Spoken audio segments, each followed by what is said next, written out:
Hello, my name is Carol May Whittick, spiritual life coach and your host of Her Conversations, Tools for the Awakening. Her is an acronym for Higher Energetic Resonance. This is the optimal state to embody in order to attract our highest desires. What is the awakening? This is the moment in time when humanity rises up out of the darkness. Who is awakening? Each one of us present on earth today, reclaiming our sovereignty, seeking greater possibilities in our reality and looking for solutions. We know being awakened is not a lofty ideal but a necessity. If we can transform ourselves, we can change the world. Guests on Her Conversations will speak to your spirituality, sensuality and soul. Listen to their stories and hear how they are in service to the world. Let their words and these conversations embolden and inspire you. Before we delve into this week's episode with my guest Sheila Clemenson, I just want to share with you some ways that I can support you. Firstly, you can tune into Her Inspirations, which is the sister podcast to this title. And in each episode, I explore with you a different aspect of our spiritual and creative journeys. And also, if you join the mailing list, you receive emails with additional teaching points and resources for you to explore deeper into your own personal inquiry.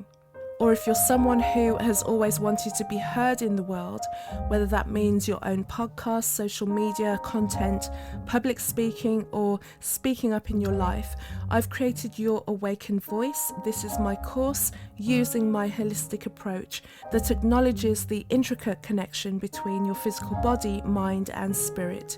This course empowers you to discover and develop your voice. Or if you want to work closer with me on a one-to-one basis, if you know there's a purpose to your life, my purpose is here to support you with that. In particular, I'm working with women over 40, helping you trust your intuition, rediscover your innate creativity, and use your decades of wisdom to create and design a purposeful life. All of the links are in the show notes. My guest this week is Sheila Clemenson, and she is the founder and CEO of Transitions Coaching Services. She's also a grief wellness professional and author of her new book, Over the Rainbow: From the Depths of Grief to Hope. During our conversation, Sheila shares about her book, which is a heartfelt love letter about her journey through grief, following the loss of her first husband, Grant, to ALS. She also talks about how those experiences have shaped the work she does today. So as always, I begin by asking my guest. Her is an acronym for Higher Energetic Resonance. When do you feel that higher energetic resonance? I feel it when I'm doing my work. So when I'm meeting with clients and I'm connecting with them and supporting them in moving forward. And I support people moving forward in their meaningful professional lives and their meaningful purpose. I really get a sense of that. Just connecting with them intuitively and also finding that space to support them in what they want to be spending their valuable time doing every day. And that it's important how we decide to bring ourselves into this world. And so holding space for people in that place is really powerful. In addition, I think during that creative process as an author and writing my first book and publishing that last year, I felt in the zone when I was really creating my book and just really connecting with spirit and holding that space for communicating the messages and what I need to share and reaching and connecting with people.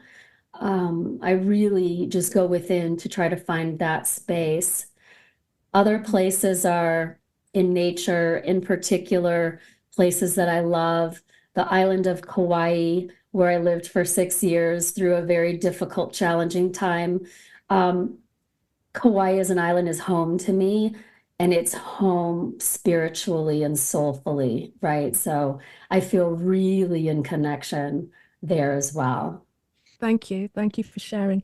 And before we get into our conversation, I'd just like to give you an opportunity to share your story and talk about how it got you to the space and the place and the person that you are today. Yeah. Thank you for asking.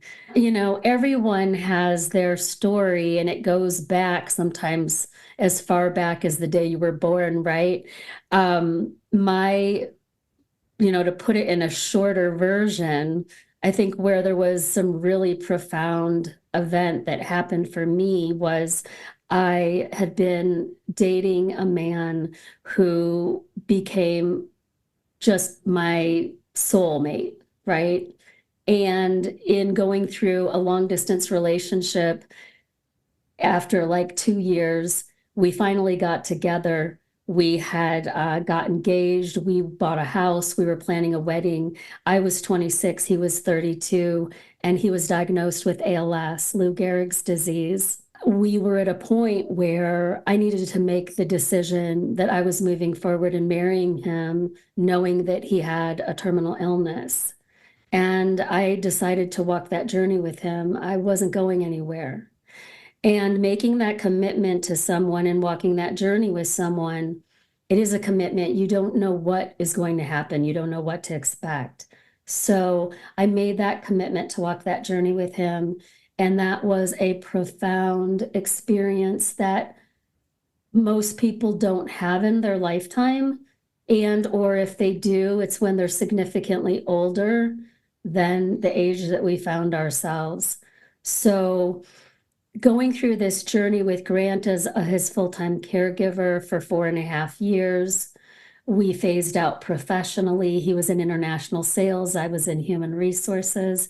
We were living in northern Michigan, and it's a very cold place in the US. And we decided, we need to move someplace warm. And Grant had been going to Kauai with his family in Hawaii since he was 15. And he said, if I only have a couple of years left to live, this is where I want to be. So we moved out to Kauai, which is an incredibly spiritual and healing place. And the island embraced us, and we were able to bring in everything that we needed in the final 2 years of his life: caregivers, health insurance, a job opportunity where I could gain that. All the support that we needed showed up as our ohana, which is what they call family on Kauai. And going through that transition, I lost myself. I lost my identity, becoming a caregiver, fulfilling all of Grant's needs, which Lou Gehrig's disease, if people aren't familiar, you lose your ability to use your hands and your legs. Eventually, you lose the ability to speak, to breathe, to swallow. And it's a progressive disease where the nerves are essentially dying and not feeding your muscles any longer. So Grant went through these different stages and phases for 4.5 years. And there was a lot of grieving through that process, a lot of anticipatory grief, but also grief of losing parts of that person slowly over time, and what you loved about being with that person as well. So going on that journey with him, knowing that I was probably going to be the one to survive that after he passed on, was one of the most bittersweet and challenging time periods of my life. We rose to the occasion and we made it through it, but not without very insane challenges and difficulties, as well as our own personal limitations and growing individually within ourselves, right? And so after Grant passed away, which I talk about if you talk about higher energetic resonance, that we were able to create a very special day for him, his last day. I took him to Secret Beach with the help of some friends on his last day, what was going to be his last day. We didn't know that at the time, which was a very difficult place to get to, but it was where he proposed to me. It was a beautiful place on the island. And I just share that because we were able to make a dream of his be realized in his last day that was not of this world. It was really a much higher level experience of a soulful connection for both of us. After that experience, of course, my book starts and my story starts on that next day after he dies, and my rebuilding process of moving forward, which was one of the biggest challenges of my life. So, you know, moving forward through devastating grief, losing somebody that you loved more than life, what do you do moving forward? That's kind of where I found myself. And this was 20 years ago that actually this year, really that this story started taking place 25 years ago in September. So it's really the journey of moving forward over time through your grief experience, bringing your loved one forward with you in a different way.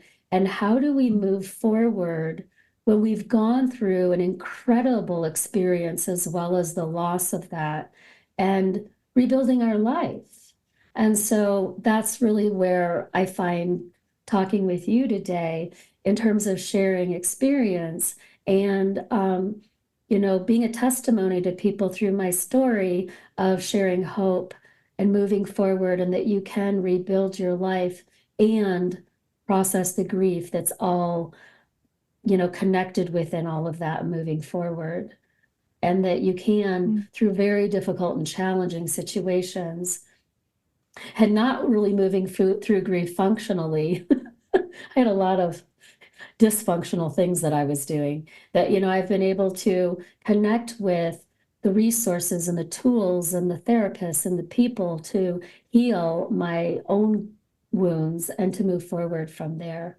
But also the relationships become an opportunity for us to heal through that as well. And I talk about how Grant was that person for me. Thank you. Thank you for laying that out so that we can springboard forward after that. There are so many questions that I want to ask you, but I want to start with, how did you start to rebuild yourself? Because you would have been a very young woman still, if you got together. So you're like barely in your 30s, right? Yeah. I When mean, you're Grant died when I was 31. I'm yeah. 55 now, right? Mhm. Yeah, I was a baby, really, in the big scheme of things, right? When I lost my life partner, my soulmate. Yeah. How did you, if you can bring yourself back to that moment, because I think that's always the part of the thought of someone passing is that initial, how am I going to land? How did you land? And then what was that initial kind of those early days process of you then going, okay, this is where we are now. This is now my life going forward. What was that? Yes. What was that beginning for you? Well, with being fully consumed in Grant's needs as a caregiver for 4.5 years, when he passed away, there was a lot of relief. There was a lot of relief for him that he was no longer trapped in his body, that he was no longer limited. So there was, in an odd way, a sort of joy when he passed on that was, okay, you're free now and you're not hurting and in pain anymore, right? And there is that genuine love for that person and letting them go, which is what I told him. And I was there with him in the moment he passed away. And I told him, you need to leave and get out of that body. It's not working for you anymore, and I'm going to be okay. But being okay, you start to realize, well, what is that really all about? And you wake up the next morning. That's where I start my first chapter, is looking in the mirror, getting ready to jump in the shower, right? And really realizing, like, who is this person that I'm looking at right now? And feeling the pain of losing somebody and that raw, numb emptiness, which kind of, I just say it's a very visceral, like you feel like you're going to throw up, but like all of the time. It's that pain of loss, right? And it's that I can't believe that this is happening and that this has happened. So there is this odd element of shock, even though you've known it's coming, that you can never prepare yourself for what that is going to feel like, no matter how long somebody's been ill, for when you're in that moment and you can no longer talk to them and be around them anymore. And so that's the first day that you're moving forward on your own. And I think there's some numbness to that. I also think that there's an incredibly visceral, raw feeling. And the way that I described it in those days and weeks and months moving forward is it's very much like walking around naked in public, that raw vulnerability that you're feeling. That's the best way that I could describe it, is you're walking around naked in public and people are, poking at your stomach and poking at your little fleshy parts of your body, that you feel that raw and that vulnerable. And that's the best way that I can describe it from a physical sensation and perspective. Talking now then emotionally and spiritually, what were you noticing things, or were you still just not leaning into that at that point? I was very consciously noticing things. I was with a good friend who was a massage therapist and a healer, shaman, who was doing body work with me. And I was really in my body as well as not in my body at different times. So I was noticing spiritually connecting with a level of release that was happening. So even when I was being massaged, I felt like I was holding on to some things that needed to be released. And now whether that was in the moment that I was holding Grant and he died, Grant was angry in the moment that he died because he was having a hard time breathing. And he gave me some eye blinks that were our agreed upon sign that he was going to let go. And he had given that to me kind of out of frustration that his morphine wasn't working any longer and he was having a hard time breathing. So as I was holding him, I don't know what kind of anger or I was holding on to as well energetically, right?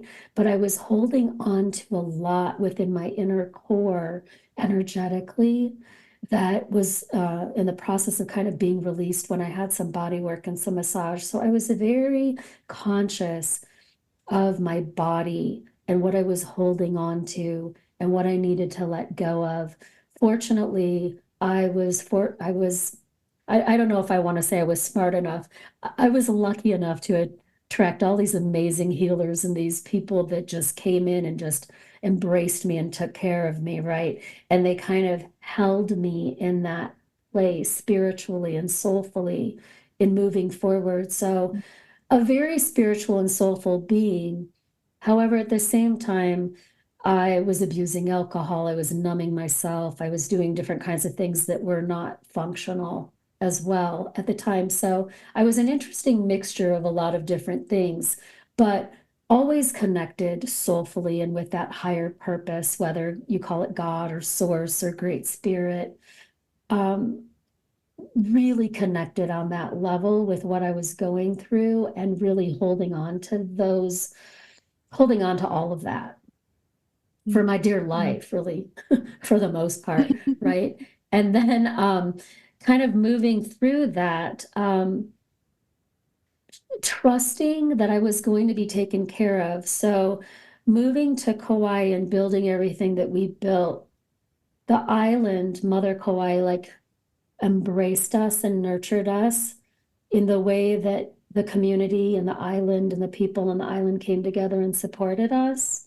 I know it sounds really odd to say that, but the islands, they either embrace you or they don't when you kind of move there. And from a soulful place, I truly believe that I've had another life living on the islands and that I came back home. And so I felt that I was in that womb of being nurtured and supported and loved and embraced, that despite all of the grief that I was going through, I was going to be okay, even if I didn't feel that way. but it was because of the support systems that I created on the island. Was there ever a time that you lost faith in your connection to the creator, to divine? Did you Yes. manage to always hold that even despite? How did that work for you? When Grant was first diagnosed, which was 2.5 years into our relationship, we got married at 3.5 years, and we were together 7 total. When he was diagnosed, I had a really hard time with coming to terms with that. I had finally found the love of my life. We were planning a life together, and I just couldn't believe that we were in this situation. Um, I always had a faith in God, and God had supported me through a lot of loss and pain through my own life. My father died at a young age. I was sexually abused as a teenager. I mean, there were a lot of things that, like, really, I was relying on my faith, which is more spiritual and less religious. Um, Mm. I grew up as a Catholic. My grandma was one of 4 girls that didn't become a nun, you know. So, like, I say I'm a recovered Catholic. I'm spiritual but not religious. And but when he was diagnosed, there was a time that I just was like, no, I'm not talking to you. I am done with this. And it was about 6 months that, like, I let that go completely. And I was really Mm. angry. And then what was the trigger that changed that was Grant applied to a myotrophin experimental a drug trial, and he got accepted, like, but it was a really big chance that he was going to get accepted, and he got accepted. And I was kind of like, okay, we've got a little bit of hope here.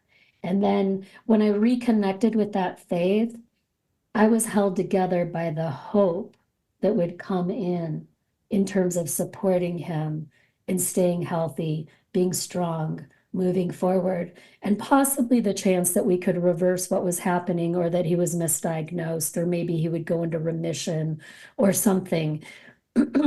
I became a conduit, Carol May, for other healing modalities and other opportunities to come in that I would present to Grant and say, Grant, there's a healing touch person that we could go to in Manhattan, and maybe we should go there. Or there's a miracle crusade, you know, there's an interfaith healer, you know, and let's go to Seattle and let's go and try this, you know. I would plant and present these opportunities, healing opportunities for him. And sometimes he would say yes, and sometimes he would say no. But I really did feel that I was a conduit for these opportunities coming in. And I felt like my faith was strong enough for both of us Mm. if it needed to be. And it did need to be strong enough for both of us at times as well. But I think that that's really truly what helped me get through so many challenges. But when Mm. people say, you know, well, I don't believe God gives you more than you can handle, I'm going to say, well, I don't know if I believe that when you see prisons and mental institutions, because Yeah. I could have been in one or the other at different points Mm. in time in that journey, you know, and I joke about that, but, like, in all honesty, no, I mean, people get to a really challenging place, and you know, it brings you to your knees, right? And if Mm. you're not honest with yourself, these things will bring you to your knees. And then sometimes the people lose all faith in God. But I have to say that we were always, you know, my book with the rainbow here, over the rainbow from the depths of grief to hope, is there is always hope. And when you have hope, you have everything. Mm. If you don't have hope, you can't reach that higher vibration of connecting with the possibilities of making it through what you're going through. And Mm. so hope showed up as people, places, and things. Those moments in a day that somebody would just walk in like an angel and say something that you needed to hear that day because you were so desperately needing that encouragement.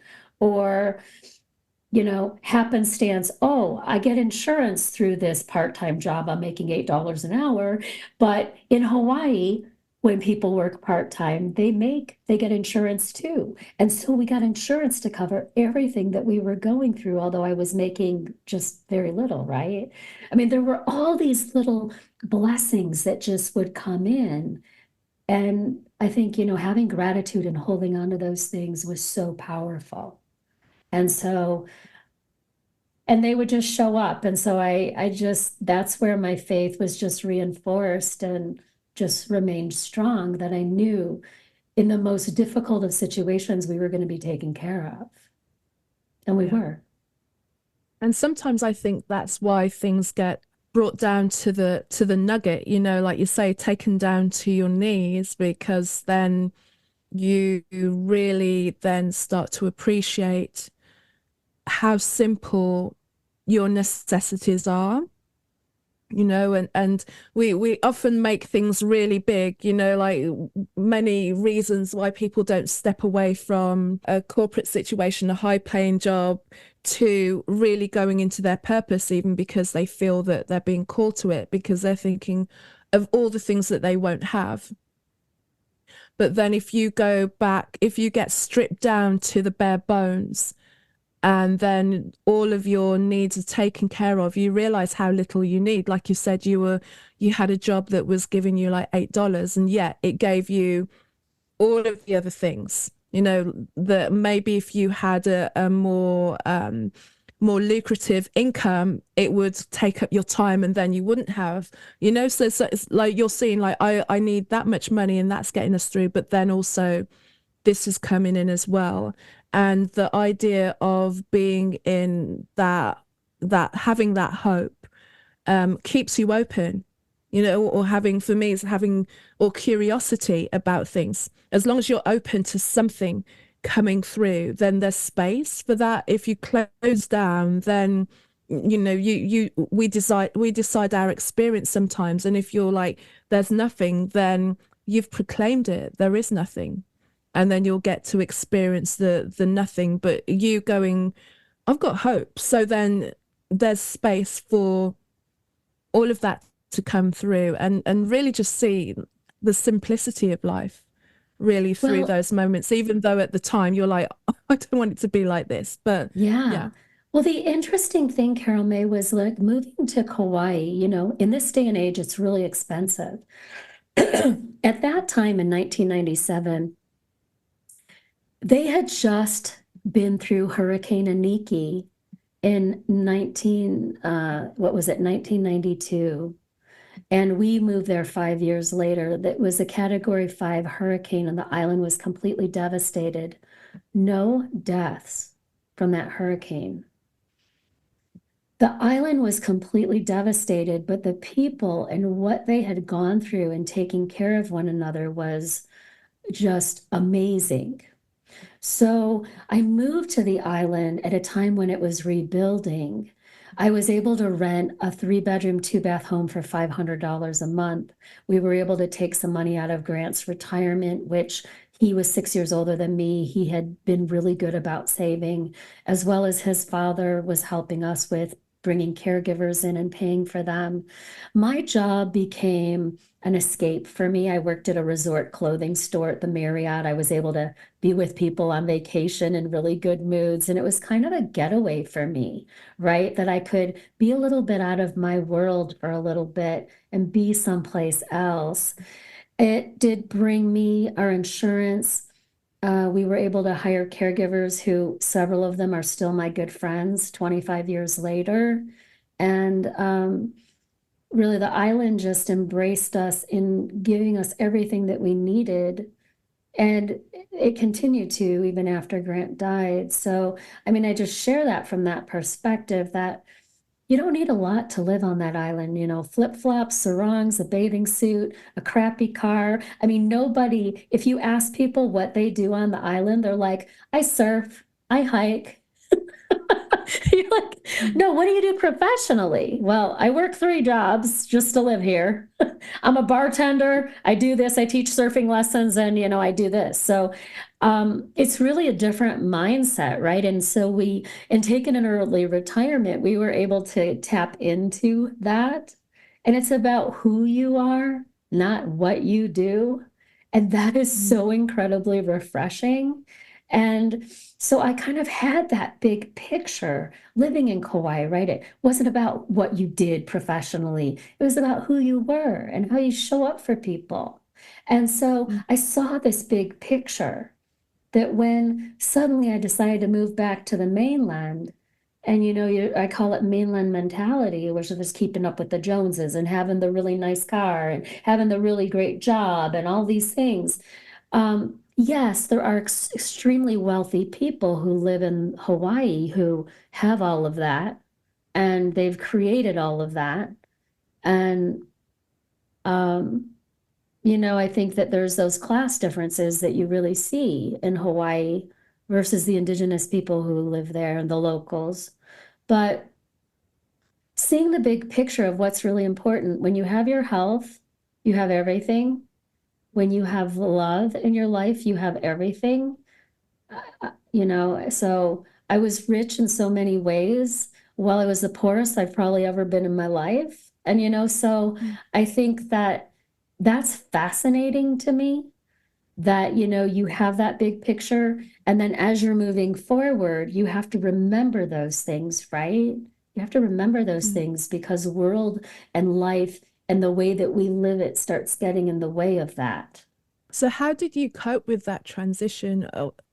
You're dealing with the loss, but then you're back on the mainland where, like you say, it's all about the stuff and it's all about appearances and what you're doing and where you're going and all of this external expression that everyone runs with, even though they're all running on empty. And having come from a place where you'd had very little by what it looks like, but then had so much to then come back into this world, and then deal with everything that you were dealing with, as well as working out how you were going to move forward with your life.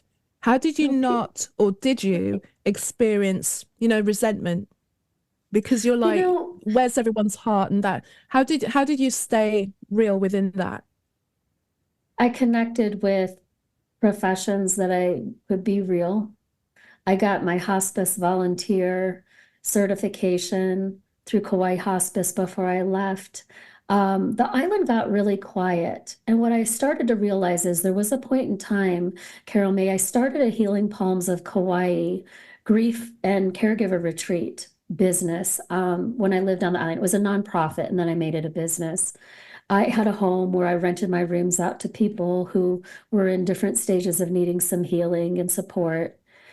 In addition, I really started realizing that I didn't really want to sell retail and manage jewelry stores and clothing stores anymore and work in those places, that I really wanted to do more meaningful work. And so the island kind of got quiet, and I felt like I needed to go back to the mainland to do some more meaningful work. I had applied for a medical social work program at University of Hawaii, and it had moved back to Oahu instead of Kauai. I wasn't ready to go to another island and to do that program.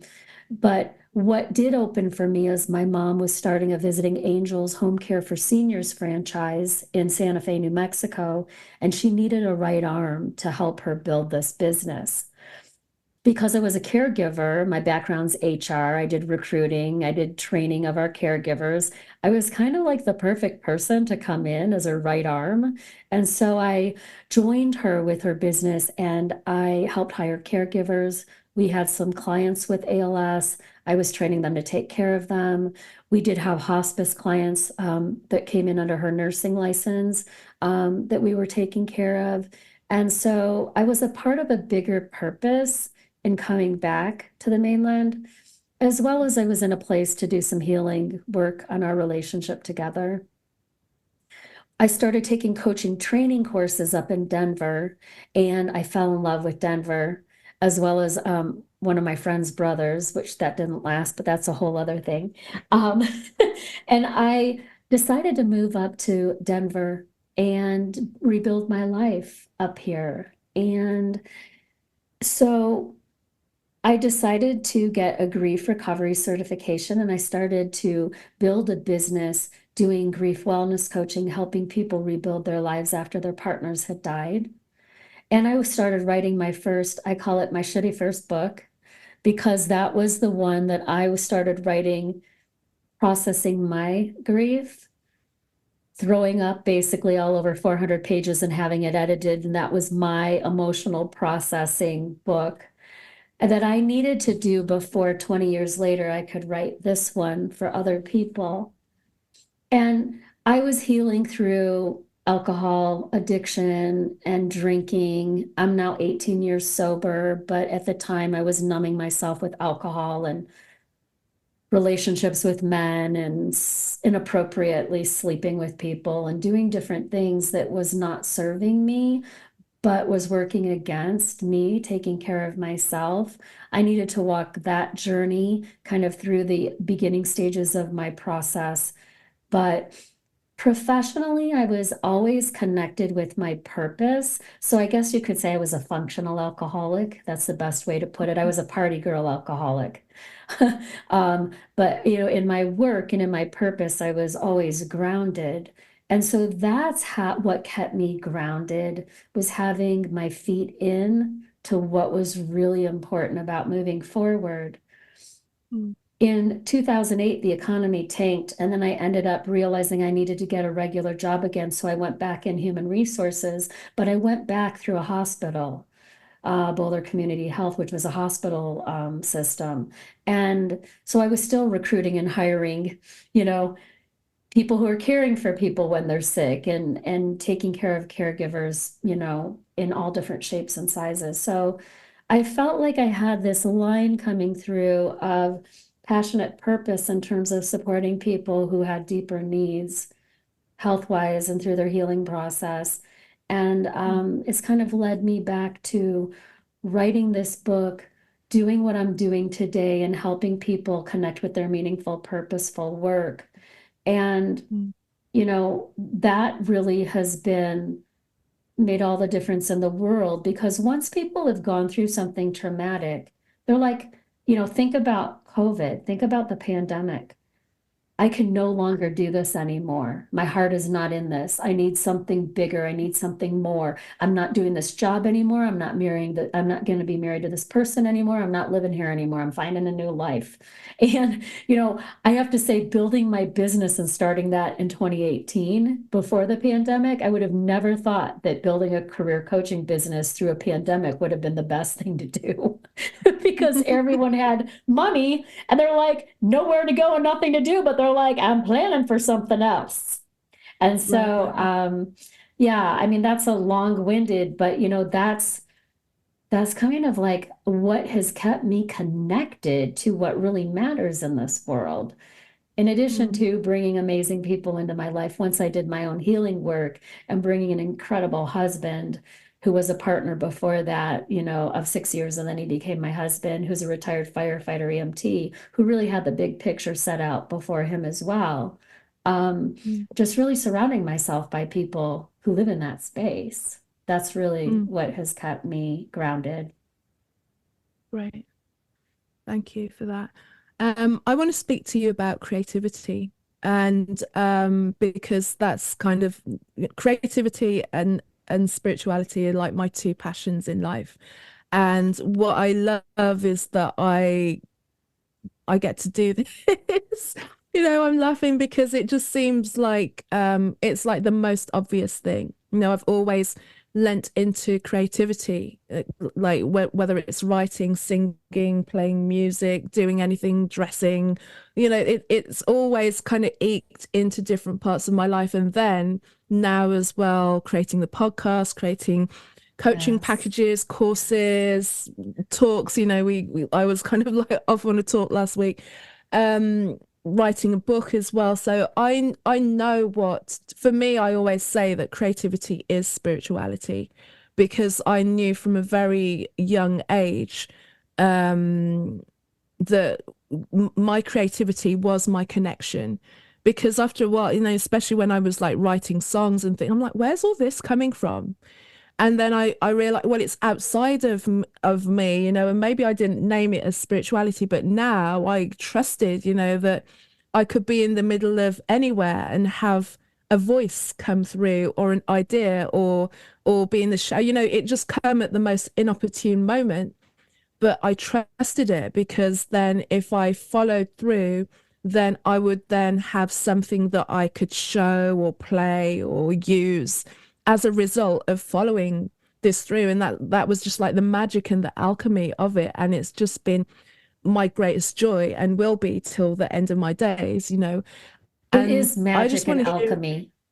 Yeah. yeah, yeah. And it's just, and that's one of the things that I always like to encourage within my clients. It's like, you've got it there. Everyone comes in like, oh, I'm not creative. I'm like, listen, you're creating. You're just kind of thinking that just because you're not painting or making music or writing books, that there's no creativity in your life. Like, everything that you do is an expression of yourself, and that's creativity. And then you can turn it into whatever, whether you think it's an art or not. Everything is an art. And then if you start to see your life as an art piece, and a moving art piece, and a malleable art piece, it becomes so much fun. And Yeah. you can see how all the experiences, all the conversations, all the people, just kind of make it, I could go on about it for way too long, Yeah. but this is about you. So, Well, um, how, I would have never imagined like being artistic, right? I'm not a painter. I'm not like, mm, however, I love music, right? I mean, I don't necessarily, I don't sing or anything, but like, I never saw that, but like, I create businesses, I create mm, opportunities for people. And then mm, my husband says to me, I say, yes, I need to write this book. And he's like, Sheila, not everybody needs to write a book. You need to write a book. Good luck finding time with that. That's what he says to me. But yeah, yeah, I guess, yeah. and then I go, well, I am artistic, I guess, in a lot of ways, but in different ways, right? Than other Mm. people. Yeah, if you're able to put something in a space, whether it's silence, or whether it's a book or a business or anything, if you're able to put something where there was nothing, that's creativity. That's all it is. Well, I want to Whatever it is, say, like to. I draw the analogy of painting with writing my book. And when I Mm, was writing my book, I'm like, yeah, I'm doing this layer and I'm doing that layer. And my mother-in-law is a really talented painter and artist, and she does nature, wildlife, Colorado, the mountains, all of this good stuff. And she's taught me some classes, right? But I'm not naturally a painter, but I love those classes. And I just kind of would say, oh, I'm painting in my book. I'm like, I'm doing mm, my layers. Oh, I need to put this story in, or I need to do this. And that higher energetic resonance that like we talk about like in that creative process, I would go mm, into my book and I would just sit, and then these stories would come in, and the stories would come in that I would need to add, and whether they were my stories or they were another story, that one in particular I included, about a Hawaii surfer, Duke, um, capturing the biggest wave. Um, it's like you're painting those pictures through the stories that you're sharing. And that creative process it may have been one of the first times that I've really ever felt that coming from outside of me through me. mm, And that was powerful and is mm. powerful, right?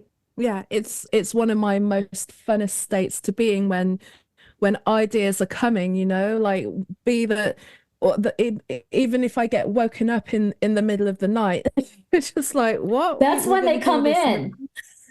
Yeah, it can be at any point in time, when you're able to be still and allow it to come through, and trust, and especially when you get invited to be more vulnerable. you know, like that's why I wanted to put to you, when you were writing the book and when you made the decision that you were going to share this story, did you ever get those moments where there's a voice in you just going like more, like you've almost got your own tutor who is reminding you not to censor yourself, because sometimes you know Yes. that you know where you can go. Like you can, I can give it Yes. this, or I can give it this, or I can go all out. I knew that I needed to be raw and vulnerable. That's where you are when you're Mm, grieving. If I wanted to meet the people that I'm going to support and connect with, so they feel supported and understood and validated and they don't feel alone, I had to be in that space.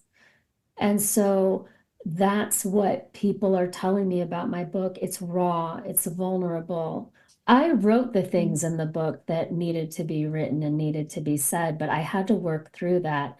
There was about a 6 month period of time that I wasn't writing because I was really living in that fear of saying all of those things and going there. And I said to my husband, I'm like, oh my God, I'm so afraid of being vulnerable. I'm having a hard time with putting what I need to in this book, but I know I need to. And my husband's really cute. He just looks at me and he goes, honey, he goes, you know, I'm practicing my shooting off the back 1500. He goes, I got your back. Don't worry. Don't worry. I've got your back. If you're worried about being vulnerable, I'm here for you. And I was like, oh, who is this guy? Who's very much a he-man, former military, firefighter, EMT, right? Um, but he held a space for me in knowing that I needed to create the space to do this. And it was hard. It was very hard, but I had to fight through that. And I had to so I have warnings in my book about my dad committing suicide, about sexual abuse. I put the warnings before the stories and in the different chapters so that people know that I'm going to these places. I mm, also decided to talk about mystical connections that I have with Grant even to this day, and talking about uh, connecting with people on the other side who have passed away, and deciding that, this taboo subject that people don't want to talk about, I'm talking about it. I'm talking about all of the experiences that I've had with Grant, how he's still with me and helping me complete this book, and that I talk about my guardian angels, my spirit guides, the archangels, God, my deceased loved ones, everybody coming in to help me finish this book. And I talk about them. And mm, that was challenging as well, because I'm like, I'm a well-respected professional in what I do as a career coach, as a business owner. And I'm like, yeah, I'm going to go there. We're going there. And my mm, husband at the end, after he read my book, he goes, you went really woo-woo in this book. And I'm like, yeah, because these are the things that people don't talk about, that they need to talk about. After that, mm, I would have men come up to me and go, oh my gosh, can I tell you what happened to me that I've never told anybody before? I'm like, yes, let's talk about it. So I just say, when I kind of start a presentation, I go, shh, we're going to talk about grief. It's kind mm. of taboo, but we're not going to be really sad and cry about it. We're Yes. going to have some humor and some laughter too. And I bring that into the book too, because if you're not laughing at some of the things that are happening to you, you're crying, and you're doing both a lot of the time. And so the vulnerability and the rawness, I do drop the F-bomb. I do swear a little bit in the book but I use it appropriately as the exclamation point that's needed, because it's real. And you don't Mm, get much more raw than grieving. And it's one of the mm, most selfish things anybody will do other than dying. mm, So it's about mm. owning everything about that process for yourself and standing in it and not Yeah. apologizing. More authenticity, more vulnerability needs to just happen in the world, in whatever our stories are. Because look what happened, like in doing that, you had people come up to you going, do you know what, say this, because then it's stopped, because so many people are caught behind these experiences that are very, very real to them, but yet they don't ever say them. So it just gets kept in your own head because you're like, well, I can't say that because so and so think I'm crazy. So, I'm sure everyone, all of us have got those stories of things that we want to talk about, then never say. But then the minute that you kind of go there where it's uncomfortable for you, it all comes in. And I'm sure if you hadn't have put those vulnerable points in there, you would know. Like, people would probably, enjoy the book and say, this is really great and and keep coming to, thank you, such a good book, but you would know. And there would be a level of dissatisfaction that you hadn't honored the reality of your own edges, and gone there as well, because at least you've put it all out there. But then it's a gift, Absolutely. not just to yourself, to honor yourself and the truth of your story, but then for other people to go, oh, then it's not just me seeing these crazy things, or, I remember when my mum passed, the mystical things that happened around that. There was, I remember the week after, because she passed in Derby and I came back to London, everything just looked like someone had turned the contrast up. Everything Hmm. seemed really vivid. Like, the colors just seemed super bright. And she was always about roses and everything. Where I lived, there was this massive rose bush, and it was like almost the colors were oversaturated. And you're Yeah. just like, is that really? But you couldn't not. So I'm like, I know what I'm seeing. And Yes. then after that as well, I went away. I had a holiday booked, and I actually went on it after the funeral. And there was a butterfly that came and sat near me for ages. And I always used to kind of tie my, every time I saw a butterfly, I'd always think of my father, who'd passed years and years previous. And then when we were in Croatia, this butterfly sat there for ages, just ages and ages. And it was almost like kind of annoying, So I took loads of pictures of it. I'm like, okay. But then what happened after that, when I was back at, back to life and back to work, and just, I would see butterflies like everywhere. It would be people, and I was working in sales and expos, so I was meeting hundreds of people all the time, and you never knew that there were so many butterfly earrings, butterfly t-shirts, butterfly tattoos, butterflies on bags, on scarves, just all over. And even I had a a train crash. I was in a train crash one time, Oh, and we were stuck in this tunnel for hours, because we had train crash, we couldn't go anywhere. And I yeah. just remember, and I'd always have like an instance of a butterfly turn up somehow on somebody, um, when I was starting to slip and feel a bit sorry for myself.